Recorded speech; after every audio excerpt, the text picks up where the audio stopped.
नमस्कार दोस्तों, आपका मित्र राजीव मिश्रा आपके समक्ष फिर से एक अति महत्वपूर्ण जानकारी लेकर उपस्थित हुआ है।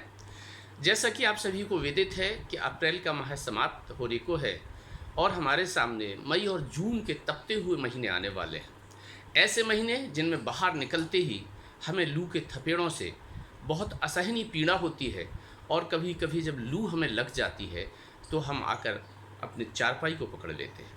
तो दोस्तों, हमारे पास कोई ऐसा उपाय होना चाहिए कि हम इस लू से बचे रहें और हम ये लू लगे ही ना। हमारे देसी उपायों में बहुत सारे तरीके हैं लू से बचने के।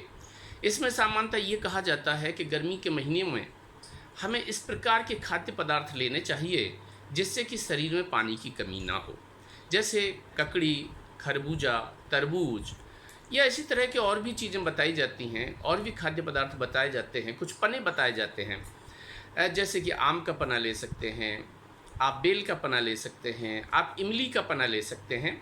और पना बनाना बहुत आसान होता है। आप समझते हैं कि जिस भी फल का पना आपको बनाना है उस फल को आप भून लीजिए और उस भुने हुए फल को आप पानी में घोल लीजिएगा। उसमें अपने स्वाद के अनुसार आप नमक मिला सकते हैं, आप स्वाद के अनुसार उसमें शक्कर या गुड़ भी मिला सकते हैं। वैसे जहाँ तक मैं आपको प्रेफर करूँगा तो मैं गुड़ प्रेफर करूँगा, क्योंकि ये स्वास्थ्य के लिए सबसे ज़्यादा लाभदायक है। और अगर गर्मियों में और भी अच्छा आप चाहते हैं तो नमक मिलाइए, क्योंकि नमक जब आपके शरीर में जाएगा तो आपका शरीर बार बार पानी मांगेगा, आप बार बार पानी पिएंगे और अगर आप बार बार पानी पिएंगे तो आपको लू लगने का खतरा समाप्त हो जाएगा। ये बहुत सारी चीज़ें हैं जिनके बारे में कहा जाता है, लेकिन हम आपको बताने जा रहे हैं एक ऐसा नायाब तरीका, एक ऐसा अचूक और रामबाण तरीका जिससे आपको कभी लू लगेगी ही नहीं। तो ये नायाब और रामबाण और अचूक तरीका क्या है? सबसे पहले आप दो चीज़ें आपको करना है। एक तो ये है कि जब भी आप घर से बाहर निकलें तो आपको ये करना है कि जैसा कहा जाता है कि लू सामान्यतः कानों से लगती है, तो आपको करना ये है कि आप अपने कानों को, दोनों कानों को कपड़े से इस प्रकार से ढक के रखें कि जो सीधा लू है या सीधी गर्म हवा है वो कानों से न लग पाए। मैं तो ये कहूँगा कि वो कानों को ढक कर ना रखें, बल्कि आप फुल कपड़े पहने, फुल आस्तीन के कपड़े पहने, फुल नीचे तक कपड़े पहने।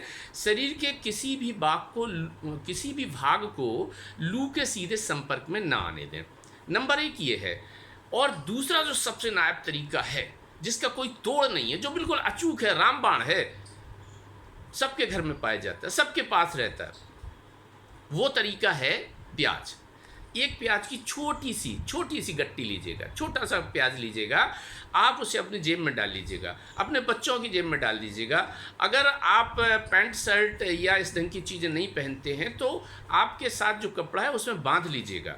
आप ये मान लीजिएगा कि प्याज अगर आपके साथ है तो कैसी भी लू चल रही हो, कैसा भी तापमान हो, अगर शरीर से टच है वो प्याज, आपकी जेब में है वो प्याज, आपकी ऊपर वाली जेब में है वो प्याज, तो आपको कभी भी लू नहीं लग सकती। ये रामबाण औषधि है, ये अचूक औषधि है।